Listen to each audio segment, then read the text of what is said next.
Olá, eu sou Felipe Recondo, diretor de conteúdo do Jota, e hoje estou aqui com o professor André Rufino, do IDP aqui em Brasília, um amigo e responsável por essa série que nós estamos fazendo. Foi com você, André, que tive uma conversa sobre uma discussão que estava havendo nos Estados Unidos sobre como está difícil dar aula de direito constitucional por lá, e de imediato você e outros amigos também falaram, bom, se lá está assim, aqui também está.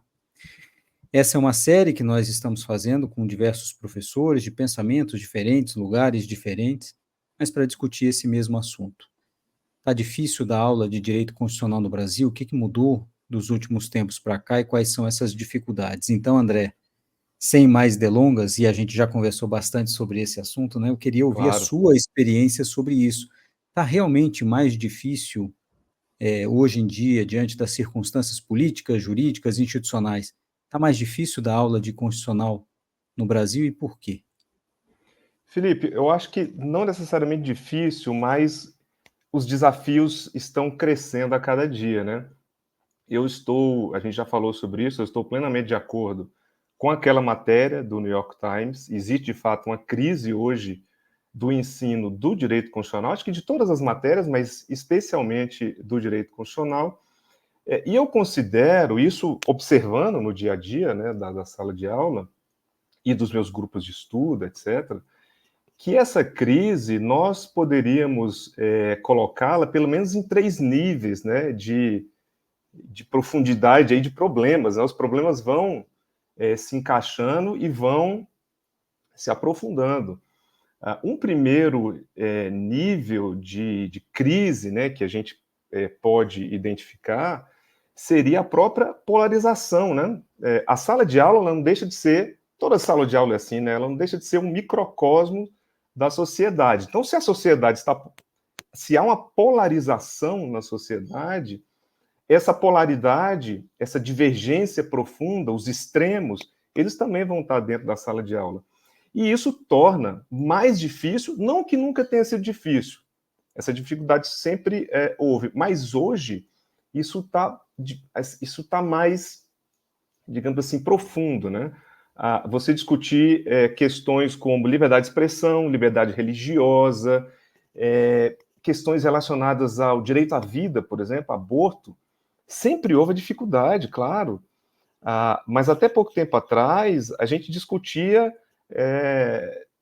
conseguindo certos consensos em torno, sobretudo utilizando alguma autoridade científica do professor e jurisprudência dos tribunais. E aí estão os outros problemas, né? Porque hoje há também uma crise de autoridade científica do professor.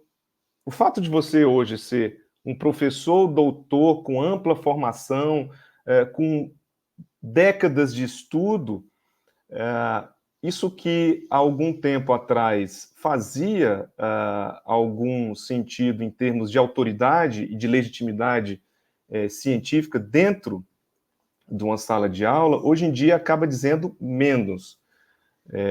E não é raro nós nos depararmos com aqueles comentários. Não, mas isso é a sua opinião.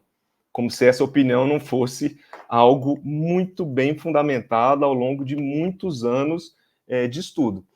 Então, veja, primeiro a gente tem um problema da polarização exacerbada, Uhum. que é mais profundo hoje em dia. Segundo, nós temos uma crise de autoridade científica, que não, veja, não é só no direito. A gente viu aí na pandemia época Claro, nós do vimos na problema das pandemia vacinas, né? exatamente a Ou discussão e as seja, pessoas contestando, né? exato. Então, Validade ou não. há uma crise de autoridade e legitimidade do conhecimento científico, da metodologia científica, em termos, inclusive, de busca da verdade, alcance da verdade científica, etc. Mas isso no direito constitucional há um problema específico, porque com essa polarização toda em torno desses temas mais polêmicos, isso acaba tornando difícil o trabalho do professor de impor certos consensos, ou pelo menos, na verdade, não de impor, né, de construir certos consensos mínimos em torno de determinados entendimentos que já são determinados entendimentos consagrados pela jurisprudência ou pela doutrina, etc. E aí vem outro problema, né? Que até pouco tempo atrás, esses temas, por exemplo, liberdade de expressão, direito ao aborto, o professor se valia, ou seja, não sendo possível fazer valer a sua autoridade dentro da sala de aula, utilizava-se o argumento de autoridade mais comum no direito constitucional, que é, ok, mas essa é a jurisprudência da Corte Constitucional, seja da Corte Constitucional brasileira, seja da Suprema Corte dos Estados Unidos, seja do Tribunal Constitucional alemão, etc. Ou seja, há uma jurisprudência de décadas fixada nesse sentido, por exemplo, sobre discurso de ódio não ser algo abarcado pelo âmbito de proteção do direito fundamental à liberdade de expressão. Hoje em dia, quando se fala que há uma decisão de uma Corte Constitucional ou do Supremo Tribunal Federal em especial, parece até que você está colocando mais lenha na fogueira, porque aí vem sempre, né, pelo menos, digamos assim, 30% da sala de aula vai dizer, não, mas aí é a decisão que aquele relator específico era o ministro. E sempre tem uma predisposição, né, um preconceito, eu sempre lembro daquela obra do professor Canutilho, o Teoria da Constituição, em que ele começa dizendo que os alunos chegam em sala de aula, especialmente os alunos de graduação, que nunca estiveram numa universidade para aprender direito, chegam com uma série de preconcepções sobre direito constitucional. Mas quando o Canutilho falava aquilo, há mais de 30, 40 anos atrás, ele falava daquelas precompreensões sobre o que é o Estado, o que são as políticas públicas, o que é a própria ideia de Constituição, né, a ideia de povo, Estado, etc. Mas hoje existem pré-compreensões. Veja, se a gente pega, às vezes, os adolescentes nos primeiros anos ali da faculdade, eles vêm carregados de preconceito, de preconcepções sobre os próprios ministros do Supremo. Porque aí entra naquela questão, Felipe, de hoje, qualquer pessoa no Brasil sabe quem são os 11 ministros do Supremo, mas não sabe quem são os 11 jogadores da seleção brasileira. Ou seja, eles são figuras conhecidas e as pessoas têm opinião sobre aquilo. Então, acaba entrando, às vezes, num debate não sobre a correção ou não de uma determinada decisão ou de um determinado entendimento jurisprudencial, mas que é inclusive a falácia ad hominem, né? O grande problema argumentativo, olha, mas foi fulano que deu aquela decisão, mas foi cicrano que conduziu aquele debate. E aí fica realmente complicado para o professor, às vezes, dizer, não, mas esqueçamos o quem, mas vamos focar no argumento, a decisão do ponto de vista argumentativo, ela é correta por causa disso, disso, daquilo. Isso acaba, ou seja, demandando um esforço muito maior do professor no sentido de convencimento. Então vejam aí os estratos, né, da crise, né? Primeiro, uma crise de polarização da sociedade, que está dentro da sala de aula. Num segundo nível, uma perda de autoridade científica do professor. E num terceiro, a perda crescente de autoridade e de credibilidade dos tribunais que têm esse dever de fixar a jurisprudência e de pacificar com segurança jurídica determinados conflitos. E a gente observa que isso não é só no Brasil. A gente conversando, né, com professores de outros países, a gente identifica que há o mesmo problema do direito constitucional nas salas de aula de diversos países, mas aqui no Brasil, nós temos que reconhecer que o problema de autoridade e legitimidade do nosso Supremo Tribunal Federal acaba, de fato, tornando mais dificultosa a tarefa de ensinar o direito constitucional no Brasil nos dias atuais. E, claramente, a meu ver, há uma diferença, sim, entre hoje, 2024, e 10 anos atrás, 2014. Ou seja, em 10 anos, nós vimos, de fato, essa crise se aprofundando. Tá? Vou repetir, sempre houve algum tipo de De divergência, né, em sala de aula Exato, sobre os temas. sim, mas de fato hoje tem uma série de dificuldades que o professor precisa enfrentar.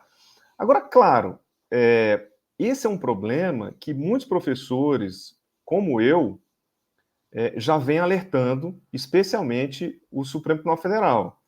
Essa crise de autoridade, essa crise de legitimidade que vai bater lá dentro da sala de aula, ela se deve em muitos fatores a problemas ou seja, práticas, né, de deliberação, que você sabe, eu já trabalhei muito isso do ponto de vista acadêmico, problemas nas práticas de deliberação do nosso Supremo Tribunal Federal e problemas também nas práticas que nós chamamos de instituições informais. Toda instituição, ela é moldada e ela é fundamentada, de alguma forma, nas chamadas práticas institucionais ou naquelas instituições informais. São as regras não escritas, os costumes, né?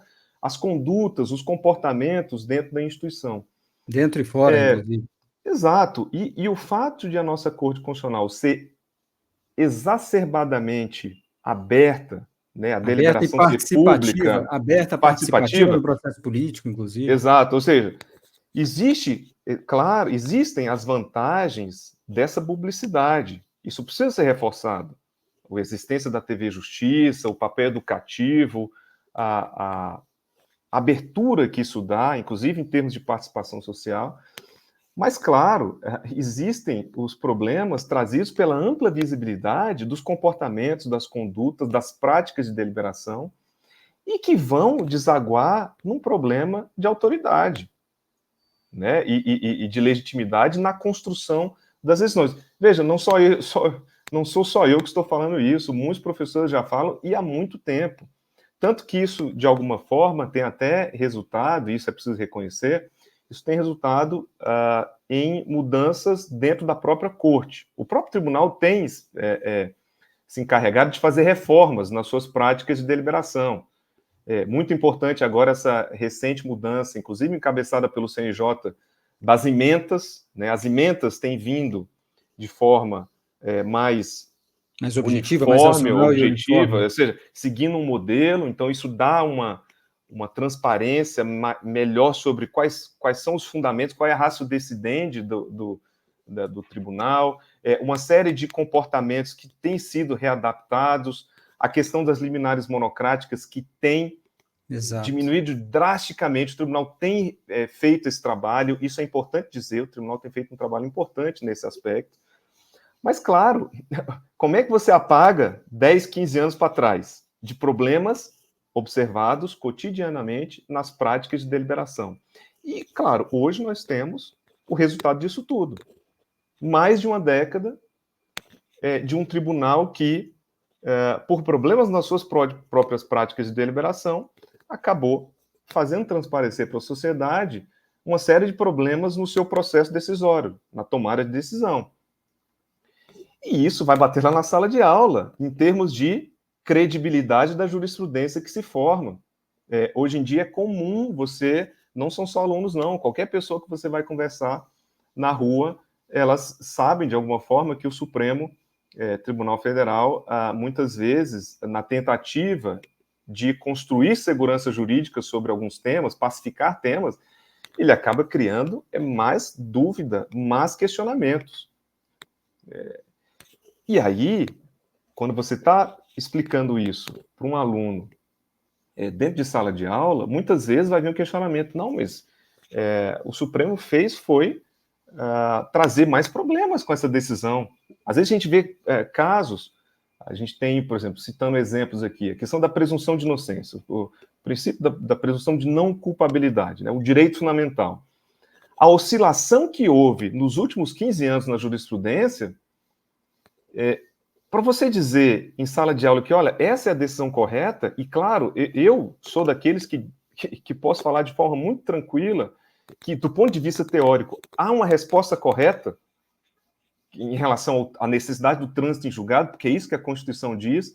Existe uma série de considerações, inclusive em termos de teoria dos direitos fundamentais, para dizer que aquela é a melhor resposta, é a decisão correta. Mas quando você vai explicar isso para um aluno, ele diz, não, mas o tribunal passou algum tempo dizendo que Exatamente. bastava a decisão em segunda instância, e relativizou, de alguma forma, aquele direito fundamental que depois o próprio tribunal veio fazer a prevalecer. Então, tudo isso, essa oscilação de jurisprudência, essas dúvidas que se colocam, isso, de fato, acaba trazendo muitos desafios para o professor de direito constitucional na construção de consensos em torno de determinados entendimentos em torno da Constituição, direitos fundamentais, organização do Estado, etc.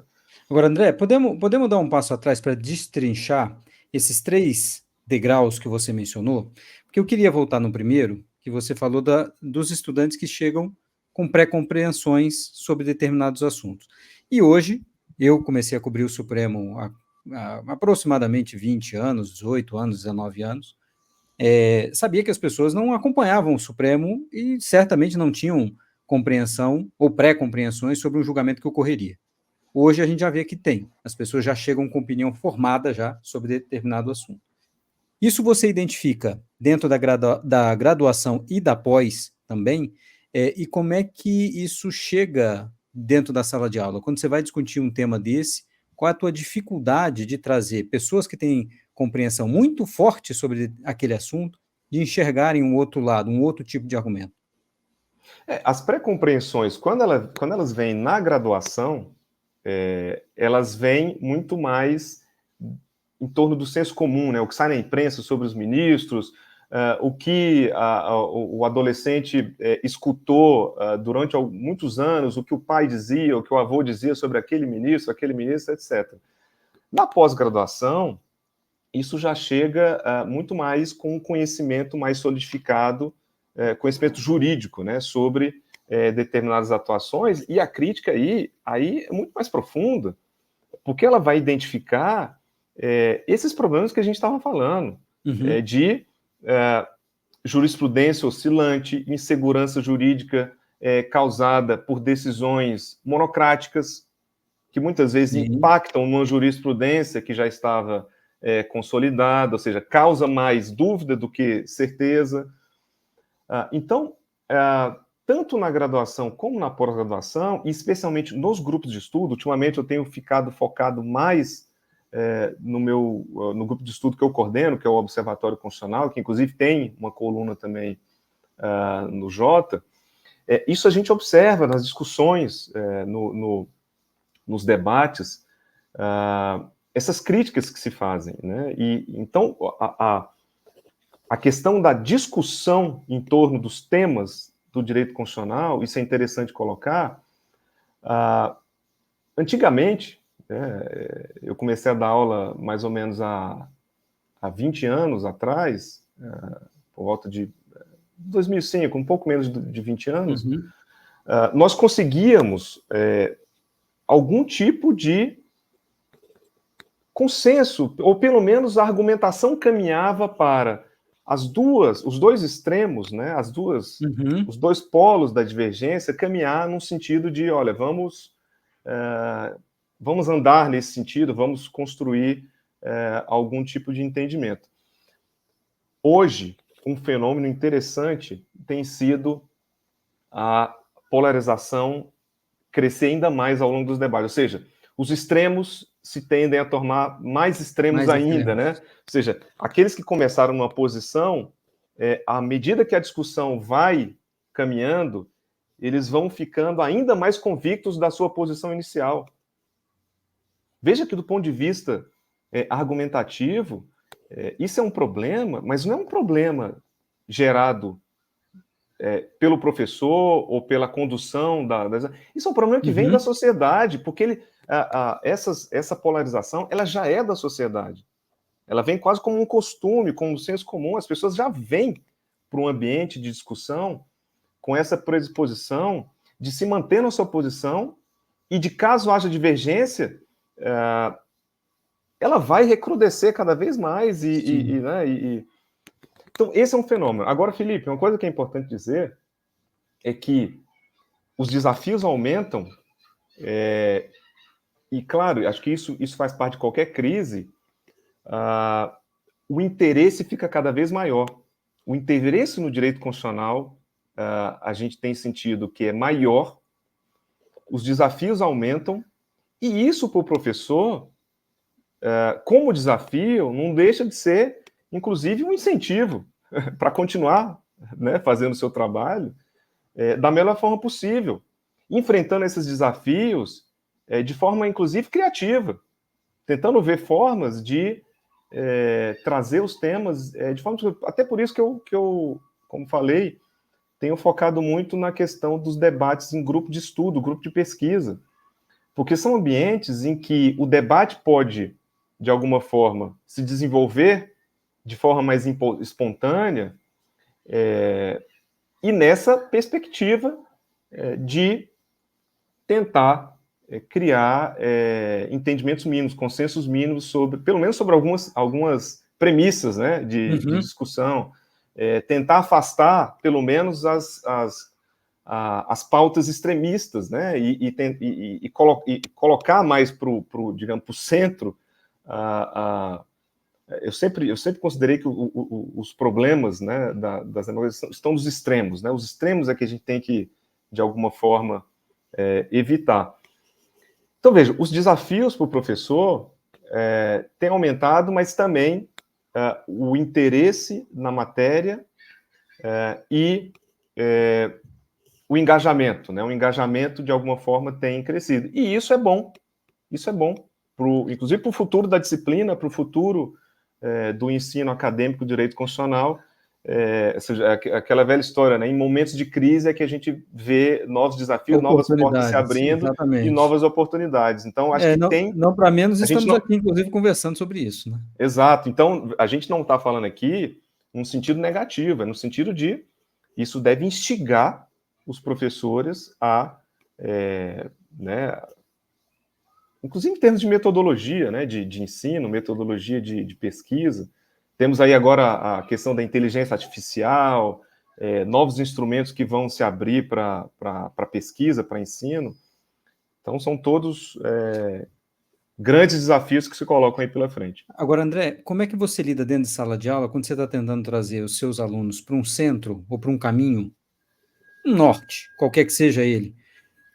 Como é que você vê a sua autoridade sendo desafiada nesse sentido, né? Você já tem uma longa carreira acadêmica, mas como você sente isso na pele, assim, quando você tenta trazer esses alunos para o centro, né, para o centro de um debate, qual é esse desafio? Você já sentiu isso também, o desafio à sua autoridade acadêmica? Sim, isso é permanente. O que eu tenho feito muito? E acho que isso vem até de um próprio estilo de dar aulas que eu adotei desde o início. Eu me coloco como um igual, né? Apesar de, claramente, entre aqueles que estão no debate, eu ter uma formação mais qualificada e muitos anos ou seja, uma estrada, né, muito maior em termos de preparação, eu me coloco no mesmo plano de igualdade em termos argumentativos, que acho que é assim que deve ser em qualquer argumentação dialética, né, um debate que se pretenda dialético, e tento colocar os argumentos de forma racional, porque eu ainda sou daqueles que acredito no projeto iluminista da racionalidade, né, das luzes, né, e existem, né, uma série de questões cujas premissas nós conseguimos comprovar a falsidade. Principalmente esses debates sobre liberdade de expressão, até a questão da vida também, direito ao aborto, existem premissas ali que levam a maioria das fake news, os argumentos problemáticos extremistas hoje em dia. É possível você chegar e colocar de forma muito clara, olha, aqui tem um problema de premissa, né? Aqui tem um problema de premissa. É por isso que depois isso chega lá na frente numa fake news ou num argumento terraplanista, etc. Então, colocando-se nesse plano argumentativo da isonomia, né, da igualdade entre os pares, e trabalhando com premissas, é possível chegar a consensos mínimos, ou pelo menos, como eu falei, eliminar os extremos. Pelo menos, ok, vamos considerar que existe uma divergência, mas você puxa a divergência para o centro E isso se torna um debate um pouco mais racional nesses termos, né? Sempre lembro de liberdade religiosa, liberdade de expressão, etc. Então, acho que são formas que, acho que não só eu, como outros professores vários, devem estar, né, encontrando para tentar sair um pouco dessas discussões polarizadas, né, a Agora, polaridade André, extrema. na sua sala, nas suas salas, você tem a expressão desses extremos? As pessoas têm adotado essas posturas e verbalizado elas de forma muito clara também? Sem dúvida, Felipe, sem dúvida. Isso é natural. Isso há alguns anos, isso não é de hoje. E mesmo Isso, aluno de graduação? principalmente o aluno de graduação, que vem ainda de alguma forma cru, né, em termos Uhum. de conhecimento jurídico, e cujos argumentos são muito argumentos de senso comum. Né? Sim. Aquilo que ele escutou no almoço da família do domingo, aquilo que ele escutou no rádio do carro, etc. Então, isso Mas essa de al- informação é mais fácil de você, por exemplo, tratar dessas premissas que podem ser falsas para chegar a conclusões? Você consegue convencê-lo de forma mais falsa, mais fácil, desculpe, a lidar com essas premissas equivocadas? sim, nesses termos, né?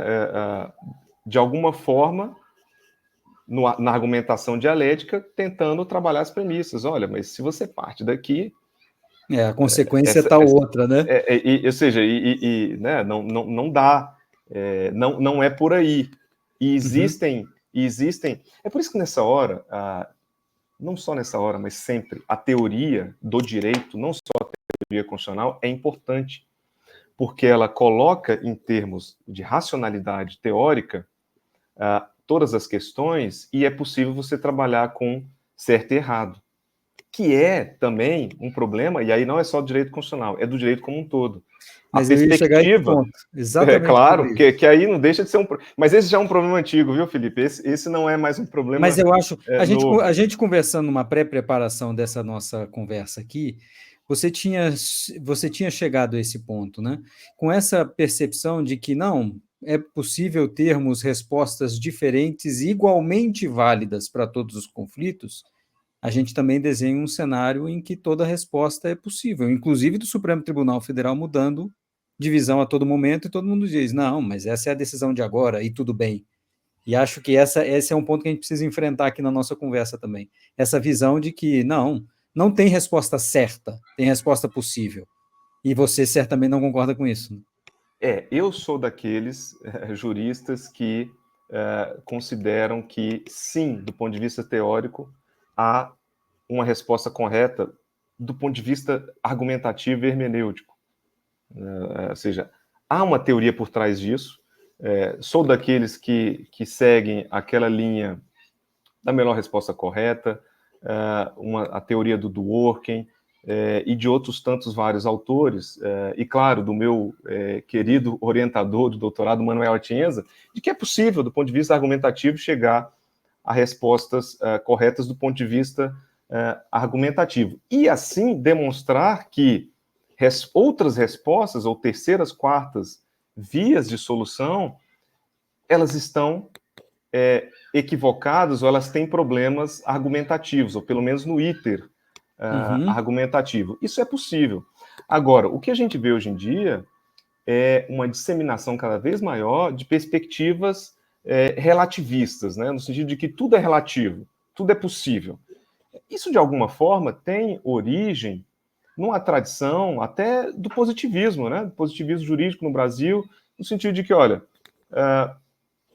a resposta que o ordenamento jurídico dá, ela já é uma resposta, de alguma forma, correta do ponto de vista institucional. Sim, ok, mas o realismo que muitas vezes está por trás dessas concepções, no sentido de que o que é o direito é aquilo que sai na decisão institucional, seja na decisão judicial, ou seja na decisão legislativa ou administrativa, aquilo é que deveria ser a resposta correta do ponto de vista institucional. A gente sabe que não é exatamente assim, porque se fosse assim, não haveria legislação inconstitucional, não haveria decisão submetida à superação via recurso, ou até a própria mudança de jurisprudência consolidada durante anos. Ou atividade legislativa diante de decisões do Supremo, né? Contestando decisões do Supremo também. Exatamente. Então, quando a gente coloca o relativismo, não só na perspectiva filosófica, na perspectiva jurídica, no sentido de que qualquer decisão, se ela for colocada por uma instituição, se ela é uma decisão institucional, seja do Supremo Tribunal Federal, seja da legislação, seja da administração, ela é uma decisão correta, válida, a gente tem um grande problema aí em termos, inclusive, de dogmática jurídica. Porque o papel da academia e o papel da teoria do direito é justamente fazer essa crítica das instituições e dizer, olha, a posição que você firmou aqui está errada. E há parâmetros teóricos que tornam possível dizer que ela está equivocada e que ela está errada. E, veja, isso, na minha concepção, isso deveria ser até algo trivial, mas não é. E isso, de fato, acaba trazendo uma série de dificuldades também para o próprio ensino jurídico atualmente. Mas aí não é só do direito constitucional, é em qualquer área do ensino jurídico. Mas você acha que essa confiança, André, de que a decisão institucionalmente estaria correta, fez também com que o tribunal exacerbasse em algumas decisões e aí virasse alvo de crítica? A gente já viu muitas vezes o tribunal decidindo algumas questões do ponto de vista realístico, político, né, do ponto de vista político, e a gente tendo que, digamos, engolir a decisão do Supremo. E o Supremo com esse argumento, não, quem dá a última palavra, esse manta, né, quem dá a última palavra é o Supremo. Eu acho que também essa acepção, né, essa concepção de quem dá a última palavra é o Supremo, também já não está muito batendo com realidade. Mas acho que o Supremo também tem uma certa responsabilidade por isso? Tem, e veja, inclusive, anos atrás, eu e outros colegas, né, organizamos uma obra cujo objetivo era exatamente esse. O título da obra é Decisões Controversas do Supremo Tribunal Constitucional, que era reunir aquela série de decisões que, do ponto de vista teórico, era possível comprovar, né, provar por A mais B, que ela estava equivocada. Por mais que institucionalmente tivesse correta, fosse do tribunal, tivesse passado por todo o procedimento, mas isso não fazia com que ela estivesse correta do ponto de vista jurídico.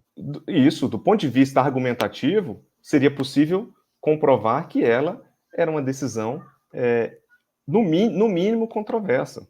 E a gente vê isso acontecendo a todo momento. Né? A todo momento. Uma das decisões recentes que tem sido muito criticada, do ponto de vista teórico, nesse aspecto de que, olha, é possível comprovar que vocês estão equivocados, é aquela do Tribunal do Júri, né? Da questão da execução já da decisão do júri. O tribunal caminhou nesse sentido e está sendo muito criticado nesse aspecto.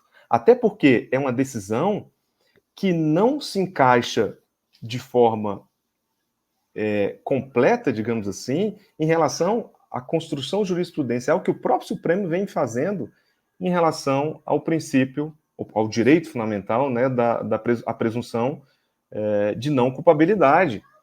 Então, veja, por isso que eu falei, a questão da teoria do Dworkin, que fala muito do romance em cadeia, da necessidade dos tribunais construírem com coerência e consistência uma jurisprudência que se encaixe, né, os diversos capítulos se encaixem entre si, as diversas decisões conforme um sistema congruente e consistente. O próprio Supremo, muitas vezes, se equivoca na construção dessa congruência e dessa consistência das suas próprias decisões. E aí se submete dessa forma às críticas teóricas, que são críticas, muitas vezes, corretas nesse aspecto. Né? Conseguem dizer, olha, tribunal, você está caminhando num sentido que contraria o seu próprio entendimento anterior. Alguma dificuldade, André? Uma última pergunta aqui. Alguma dificuldade, especialmente nos últimos anos, em razão dos conflitos políticos, do governo Bolsonaro, do inquérito de fake news, das investigações que têm sido feitas pelo Supremo, alguma dificuldade adicional em razão disso? A dificuldade, Felipe, entra nesse aspecto da crise, da polarização que nós falamos, né? Os extremos entrando de forma muito forte nas discussões, seja em sala de aula, seja nos grupos de estudo, grupo de pesquisa, etc. E aí, claro, o desafio que nós temos já há alguns anos é, de fato, como eu falei, do ponto de vista dialético e argumentativo, sempre se colocando em pé de igualdade com aqueles que estão participando do debate, tentar mostrar os equívocos que essas posturas extremistas possuem. E muitas vezes, até interessante falar sobre isso, nos últimos anos, eu tenho trazido cada vez mais a história e a ciência política para o ensino de direito constitucional. Especialmente a história, ela acaba demonstrando o equívoco de certos argumentos de forma muito mais clara do que do ponto de vista jurídico. As lições da história são muito importantes nesse aspecto, inclusive em termos de mostrar os problemas graves de posturas de extrema-direita, por exemplo. Ou seja, quando a gente fala de posturas de extrema-direita, os exemplos na história são vastos, né? É fácil pegar exemplos na história no sentido de que esses argumentos levaram a tragédias institucionais, né? Então, isso até facilita, né? Então, a história, a própria literatura, muitas vezes, a própria literatura acaba ilustrando uma série de questões que são trabalhadas de forma jurídica e acabam, ou seja, a solução acaba se chegando por essas vias extraordinárias, né? Ótimo, André. A gente vai continuar nessa série. Certamente a gente vai ter que voltar a esse assunto no futuro, porque essa crise parece que veio para ficar. Nós ainda temos alguns anos de polarização, mas vamos lá, a gente vai continuar trabalhando na discussão do Supremo Tribunal Federal e agora também nessa discussão sobre o ensino do direito constitucional. Obrigado, viu, pela ajuda na construção dessa série e a gente volta depois com uma terceira entrevista. Eu que Obrigado, André. agradeço, Felipe, fica à disposição para o que vocês precisarem, viu? Sempre Valeu. contribuindo aí com o Jota. Um abraço. Valeu, um abraço.